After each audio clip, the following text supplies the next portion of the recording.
আমলা আর ওই সরকারের প্রতিনিধি একত্র হয়ে যায় তারা ইসরায়েল, আর দেশের বাকি জনগণ হইল ফিলিস্তিন। আপনি যখন ব্যস্ত থাকেন, দেশবাসী তখন দোজগে থাকে। আর আমি যখন আপনার প্রাসাদের ভিতরে ঢুকতে চাই, তখন ওই ভাঙা রাস্তা পার হয়ে আসি। মানে হচ্ছে জান্নাতে প্রবেশ করার পথ সত্যিই বন্ধু। তো বিষয়টা হলো এরকম, আপনি যদি দেশটাকে নষ্ট করেন। কেন বলছি কথাটা? বাংলাদেশের 53 বছর যাবত আমি না বললেও এরশাদ সাহেবের পরের থেকে দেখবো যে বাংলাদেশটা দুই ভাগে বিভক্ত, আমলা এবং সাধারণ জনগণ। আর আমলার সাথে যোগ দেয় কারা?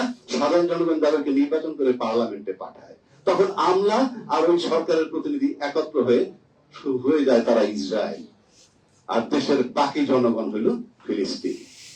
দীর্ঘ 53 বছর বলেন আর 20 বছর বলেন, আমরা তাই দেখছি। যেখানে সরকার যাবেন জনগণের প্রতিনিধি হয়ে, সেখানে গিয়ে তারা আমলাদের সাথে আঘাত করেন।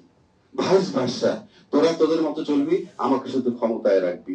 আমরা ইসরায়েল, 17 লক্ষ লোক ইসরায়েল, 17 কোটি লোক হইল ফিলিস্তিন। এইভাবে চলে আসছে বাংলাদেশ। এখন দুই পক্ষের বাঁচার উপায় কি? দুই পক্ষ মানে কাদেরকে বলছি আমি? দুই পক্ষ বলতে ছাত্র আন্দোলন করেছে, তাদেরকে নাকি আবার ইন্ডেমনিটি দিবে। আর ইন্ডেমনিটি মানে কি?